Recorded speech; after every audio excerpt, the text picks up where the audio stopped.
jalanin PSBB. Tapi jauh sebelum itu pun, gara-gara virus ini, perkantoran dan berbagai jenis usaha lainnya udah tutup sementara juga demi jaga jarak biar corona nggak nular. Akibatnya dari itu semua, banyak dari kita yang udah di PHK alias diberhentiin kerja. Ya, tapi sebenarnya ngelihat fakta itu semua, seberapa parah sih pengaruh pandemi ini sebenarnya ke dunia kerja?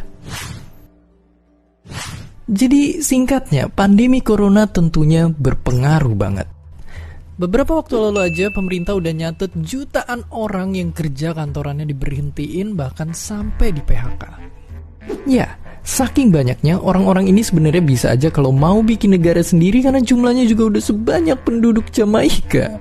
Tapi yang jadi pertanyaan besar, akankah ini semua segera berakhir atau kondisi ekonomi kita masih akan terus memburuk? Oke, kalau kalian lihat sebenarnya ini nggak cuma di Indonesia. Ekonomi dunia juga udah diprediksi bakal jatuh gara-gara corona. Penyebabnya jelas, karena berkurangnya orang yang berpergian dan banyaknya larangan bikin banyak bisnis sulit bertahan. Apalagi buat profesi kayak pedagang, pekerja restoran, sama buruh pabrik. Bahkan nggak cuma itu aja, ada yang prediksi kalau 3,3 miliar pekerja di dunia bakal dikurangi jam kerjanya atau bahkan sampai di PHK. Banyaknya itu sama aja kayak populasi Cina, India, Amerika, dan Indonesia dijadiin satu. Iya, sungguh sangat mengerikan.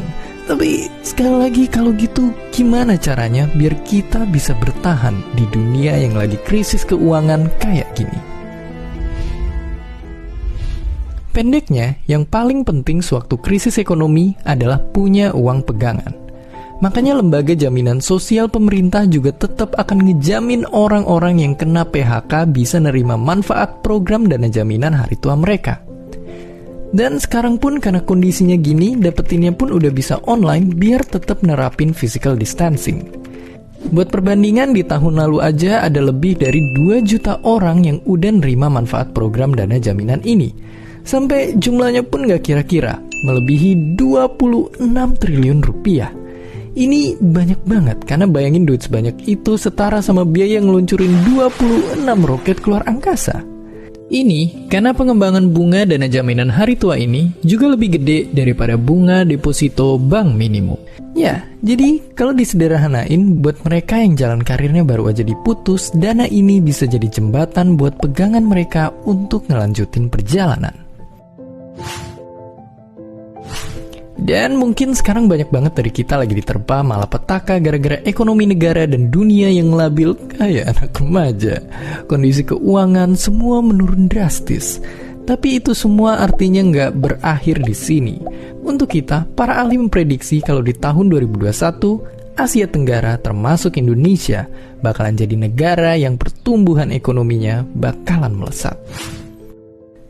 Jadi ya, pandemi corona adalah pengingat kalau kejadian buruk itu datangnya tiba-tiba tanpa ngucap salam dulu.